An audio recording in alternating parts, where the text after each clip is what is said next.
Is your high ticket info business actually ready to scale to a million a month? If you're not sure, this video is for you because I'm going to be sharing the 6-part test we use with every single client that's stuck at 2 to 300 grand a month who's looking to scale. And by the end, you'll know if your business is ready to scale or not. If you're new to the channel, welcome. My name's Sebastian Robeck, and here's a little bit about me. I exited my 7-figure coaching business in 2021. And then I went on to work as a CMO for multiple 8-figure info brands like Cole Gordon and Closers.io, Traffic and Funnels, and many more. And at this point, I've built and ran multiple 8-figure marketing teams, and I've personally managed over $50 million in ad spend for high-ticket info brands.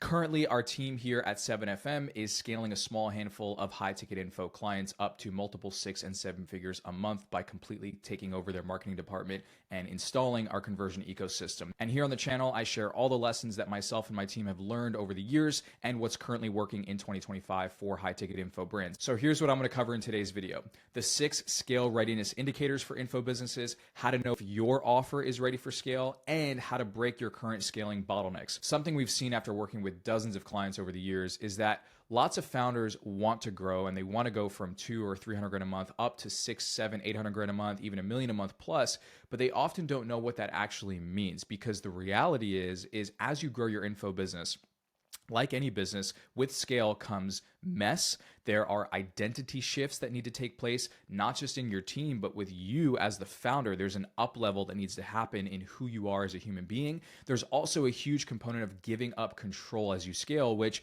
is very difficult for a lot of founders because, you probably started your business, just you and maybe one other person, and it's really your baby. But as you grow, as this machine gets bigger, you have to learn how to give up the reins. So let's dive into the 6-part scale readiness framework for high ticket info businesses. Number 1, you need to have a proven offer that gets results and a PMF, aka product market fit, to some degree. Now, this might sound obvious, but there are loads of businesses out there doing 1 to 2 or even 300 grand a month, and they want to scale. But when you peel back the curtain and you look at, does the offer actually work? I'm not even talking does it sell. I'm talking about, does it get results? Can you actually help the types of people you're saying you can help consistently get the result you're promising? Again, it sounds so foundational, but if the answer is no or sometimes, then you have a problem and you need to fix that before you even think about the word scale. So your offer needs to get real documented results. You need to have case studies, you need social proof, testimonials, real people having gotten real desired outcomes using what it is you're teaching or giving them. Now, the actual marketing and positioning of your offer will likely change at scale, which is what we've seen countless times with clients, because the same offer that's doing really well at 2 to 300 grand a month isn't necessarily going to look, sound, and feel the same to the market at 800 grand a month or a million a month. So the positioning will need to change most likely. However, what's much more important is the fact that you actually are able to get results for clients, and there is a degree of product market fit. So people actually want what you're offering. If you feel like you're having to do a lot of convincing and pushing people over the line to say yes to your offer, then before you even think about scale and how do we spend 2 to 3x the amount and hire a sales team and all this stuff, you need to fix that. That is the foundation. That is the core premise of the ability for you to scale your business. So you need to look at that first. You also want to have consistent revenue for at least 6 months before even thinking about scaling. And within that consistent revenue, you want to have some degree of organic growth, because you don't want to pigeonhole your business and become a one-trick pony by purely trying to scale on paid ads, which I will talk more about in just a second. But in addition to organic growth and consistent revenue, you also want to be having word of mouth, referrals, current clients telling other people about your stuff because it's that fucking good. You also want to be having repeat business, meaning you want to ideally have some percentage of your current clientele buying other stuff from you, enrolling into a continuation program. You don't want to be in that feast or famine, having to get new business every single month stage before you start scaling. Because if you scale and you're already in that place, you're just going to amplify the problem. And trust me, as a founder, it's going to become an absolute nightmare. You want to be in a place where you're not exclusively reliant on paid ads. If you don't have any organic following and you're hoping that ads are just going to save the day for you, to put it bluntly, you don't have a chance in hell at scaling. I promise you, you're just going to burn through cash. You need to start building an organic following if you don't already have one. And if you do have one, then that is a box you can tick off that indicates that you're likely ready to start potentially scaling. Lastly, You need to be having low refund rates and high client satisfaction. I promise you, if you try and scale your offer and you have a 50% client satisfaction rate and a 10% plus refund rate, or 20% even, again, you're asking for trouble. You need to fix that first. Next up, number 2, let's talk about financial and mental readiness. This is incredibly important because scaling your info business is not just about the tactics and the strategies and how do we spend more on ads. It's about what's happening up here inside of you as the founder and also what's happening inside the bank account. So number 1, I highly recommend that you have at least 3, ideally 6 months of full operating expenses saved up before you begin the scaling process. Number 2, this is very important. I'm going to note a specific nuance here.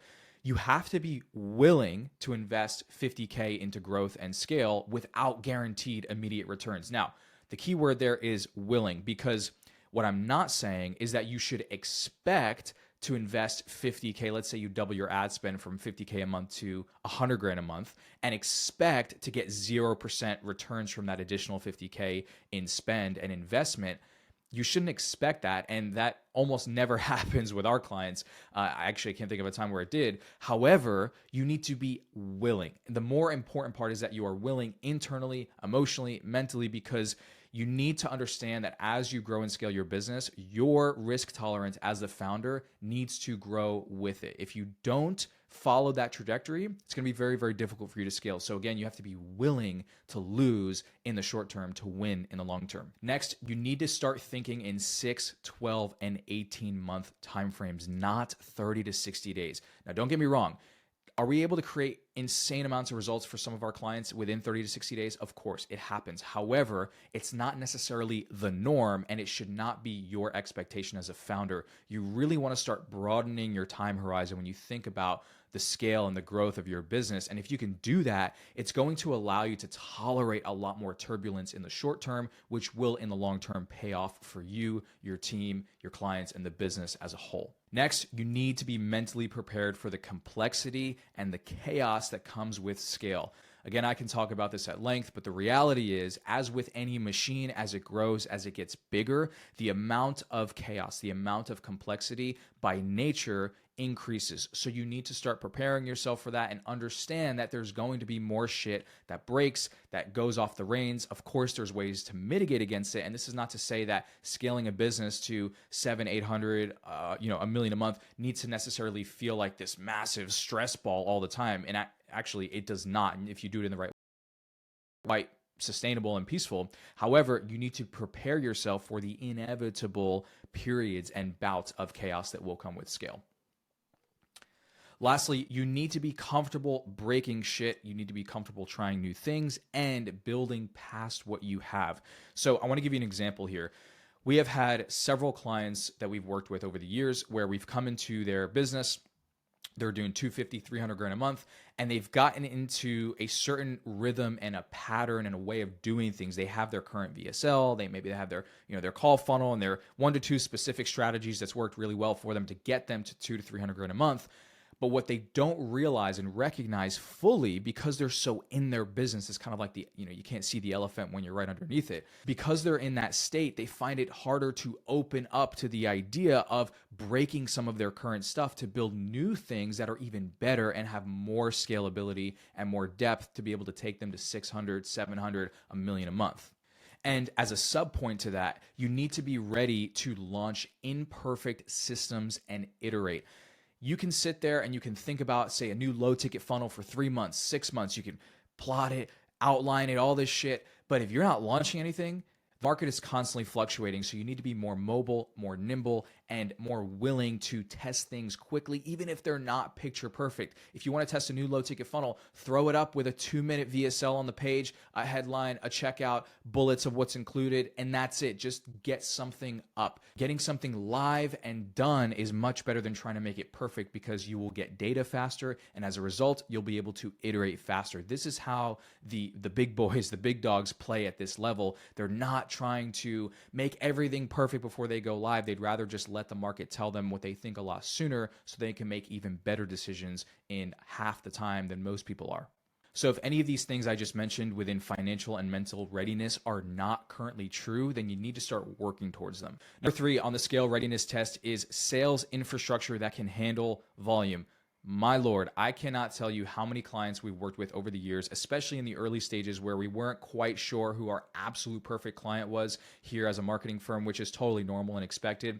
But we've worked with so many clients in the beginning where we took them on and they had such high expectations on the marketing to do all the heavy lifting. They had very little to no sales infrastructure. They had maybe 1 or 2 closers, but there was no management. They had no recruiting and hiring process, no training process. It was the founder that was sort of quote unquote managing the sales team, which basically just meant letting the sales reps do whatever they want to do. And the bottom line was that they didn't have the sales infrastructure to adequately handle and convert the increased volume we were feeding from the marketing side. So what you need within this is, number 1, you need a dedicated sales team. So if it's just you as the founder taking sales calls right now, that's not going to fly at scale. You need to get out of that ASAP.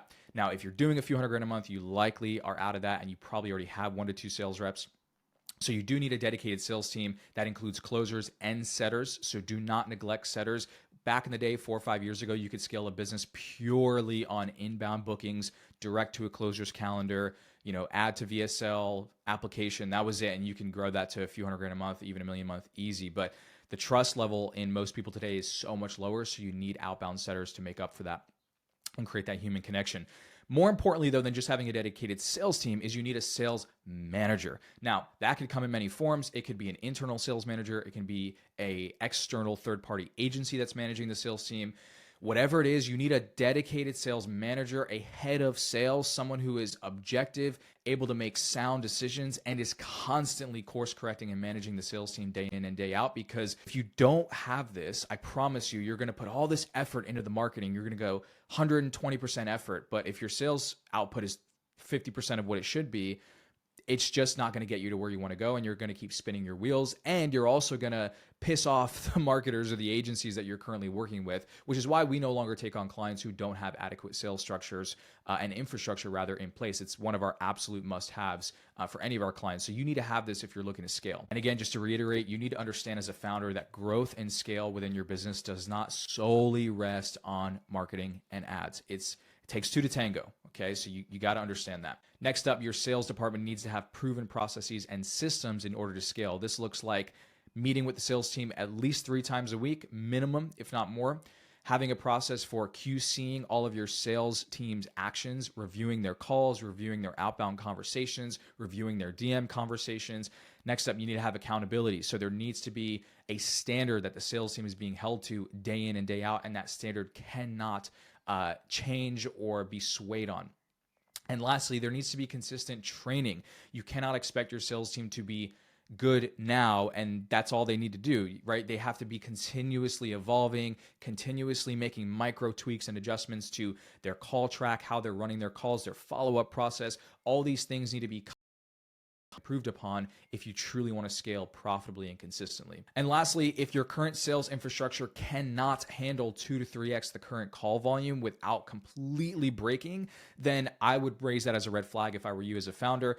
And I would highly recommend that you fix that before you start scaling your marketing and your client acquisition. Number 4 on the scale readiness test is knowing your unit economics and modeling out your growth. And here's what this looks like. Number 1, you need to know your true cost to acquire a client, and that includes factoring in all of your costs per goods sold, all of your fulfillment costs, your software, your team costs, so you know your true CAC. You need to know your actual LTV, and you need to know all of your key conversion rates throughout your entire client and customer journey.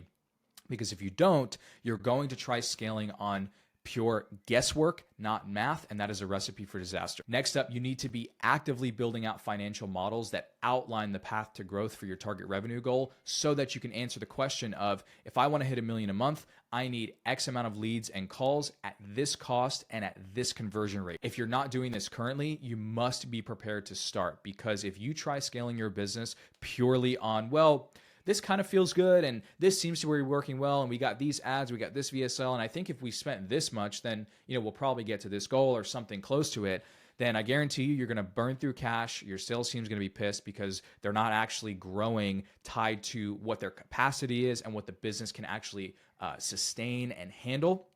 and it's just going to be a complete mess and a nightmare. So you need to be operating with growth models and actually knowing your true numbers so that you can back into projections and targets to get to your ideal revenue goal. Number 5, you need to have systems and team, not just some random processes inside the business. And here's what I mean.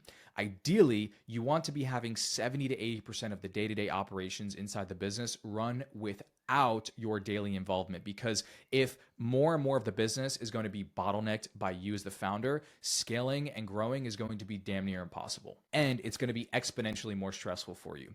Next, you need to have proven out that your quality of client delivery and fulfillment can be maintained as your volume increases. Here are some red flags to look out for within this. If your clients start complaining about things like slower response times, they're not getting what they need as you're starting to bring on more clients, that's a big one. If you're cutting corners, if your fulfillment team specifically is cutting corners and just doing things a little bit more easily, if you will, to handle client issues and just deal with clients in general, that's going to be an issue, because as you grow and scale, that's just going to compound. You're going to get more negative reviews, more complaints, and you just don't want that, and clients don't deserve that. If your team is constantly in firefighting mode on the client delivery side and it just feels like client fulfillment is 50, 60% of the time just chaos, that is not ideal, and it doesn't actually have to be that way. So before you start looking at growing and scaling, again, you need to fix that. And if you have that already fixed, and if your client delivery is smooth, if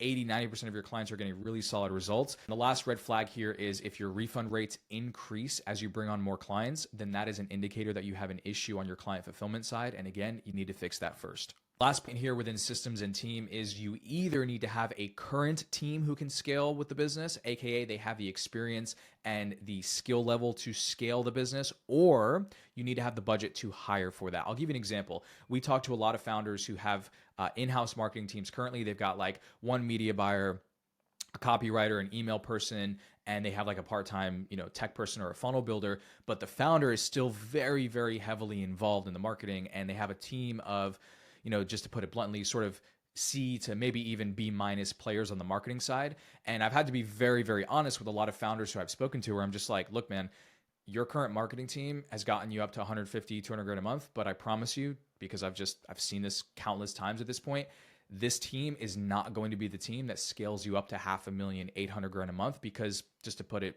quite frankly, they just don't have the skills and the experience and the proximity of being inside of multiple large 8-figure-a-year companies to be able to see what's necessary and execute on what's necessary to scale the marketing and the client acquisition. So if you are unsure whether your current team can handle scaling the business, again, you're going to need to look at either up-leveling your current team or potentially moving some people off the team and hiring better talent. Okay, last point here, number 6, you are ready to evolve beyond your current model. This is huge. I alluded to this earlier in the video. You need to be willing and able to recognize that your current funnel and maybe your one singular traffic source, let's say it's Facebook ads, for example, is likely and practically guaranteed not going to get you to $1 million a month alone. And this is one of the biggest lessons that my team and I have learned after working with dozens of clients over the years. I learned this so quickly working as the CMO inside of these large 8-figure brands like Closers.io, for example. You cannot scale your info business to 800 grand a month, $1 million a month, purely just on one call funnel or one webinar funnel, for example, and one traffic source. I promise you, if you try to do it, you're just going to continue to hit this wall. You're going to start spending over 100 to 200 grand a month on ads, maybe 300 even, and you're just going to see your ROAS completely tank. And the reason for that, what we're finding with our current clients, is that the landscape as it is right now in the info space, no matter what sort of niche you're in, if you're in relationships, selling something to parents, if you're selling a dog training program, whatever it is, it doesn't matter. People are not buying in a linear fashion anymore. They're going and they're seeing an ad, then they're checking out your Instagram, then they want to look you up on Google, then they want to look you up on YouTube, and then they want to find another way to interact with you before they even think about buying. They want to have emails that they can interact with and content. So this is why for all of our clients, we build out what we call a conversion ecosystem. I mean, we do this all for them. And I'll talk about this in another video, but you need to essentially at the core have multiple touch points and multiple market entry points for your larger market to enter into your world, if you will. You need to have multiple ways to nurture people, to indoctrinate them into what it is that you do. You cannot just be reliant on a singular funnel, because what we're finding is scaling requires diversification, not just necessarily more of the same. Yes, more of the same is a component of the larger equation, but if you only just do more of the same and you don't implement other alternative sources for people to come into your business, you're going to have a very, very hard time scaling. You need to be open to building multiple touch points and revenue streams. So for example, if right now your main client acquisition source is a VSL call funnel, let's say you're spending 40, 50 grand a month on ads, and you're hitting a wall every time you try and scale to say 80 or 100 grand a month, then I would highly recommend you look at diversifying your front end client acquisition with things like a low ticket funnel, which works incredibly well for our clients, specifically a low ticket ascension funnel that's designed to get people to purchase a front end product and then move to a call with a sales team. Works like butter every single time if you do it right. Also things like daily emails. So if you're not emailing your list daily, if you're not doing monthly or even weekly live paid workshops with your audience, that's going to make a huge difference. That can literally add a few hundred grand a month. It often does for our clients to your business without even doing anything else. So if you're not doing these things, you need to, again, either start or be open to doing that. Because if you work with us or you work with another agency or whatever other marketing firm you work with, if they come in and they're like, hey, we need to build this new thing and we need to break this thing and rebuild it, which is again, often what needs to happen in order to break through your current scaling bottlenecks, you have to be open to that. You cannot be too emotionally attached to your current marketing assets, which sounds easy in theory, but it's not so easy in practice, because we're talking about breaking what's gotten you to the current level, which can feel scary because you've gotten to this point where it's comfortable, you don't want to risk things. But that risk and that breaking of what's currently there is required for us to build the new level of your business. So this is really more of a mental shift that needs to happen within you as the founder, where again, you just got to become more open to building what we call this conversion ecosystem. So you need to be having things like a low ticket funnel. You need to be building your organic following, Instagram, YouTube, long form. You need to be doing at least monthly live paid workshops. You need to have these things in place if you want to scale. And that's why we look at what we do here internally for our clients really almost as if we're financial, portfolio managers, because we are enhancing the existing quote unquote assets that exist inside the business to acquire clients.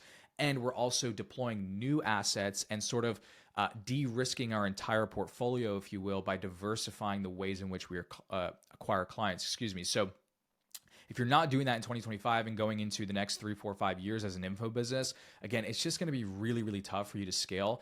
You could do this back in the day. Again, 4 or 5 years ago, I literally scaled my first coaching business with one VSL funnel and like 3 ads, straight application to book a call on cold traffic. And we were closing, 6, 7K high ticket packages left, right, and center. It just doesn't work the same way anymore. You have to diversify your front end client acquisition. So I hope you found this video helpful. By the way, if you're still unsure exactly what needs to happen within the business in order to scale from where you are now to your desired revenue target, then I highly recommend you pick up the $1 Million a Month KPI dashboard. It's completely free. It's right in the description. It's the exact tool that I used as the CMO for multiple 8-figure a year brands. And it's the same tool that we use internally for our clients to model out the growth required for them to scale to where they're looking to get to. So again, I hope you found this video helpful, and I will see you in the next one.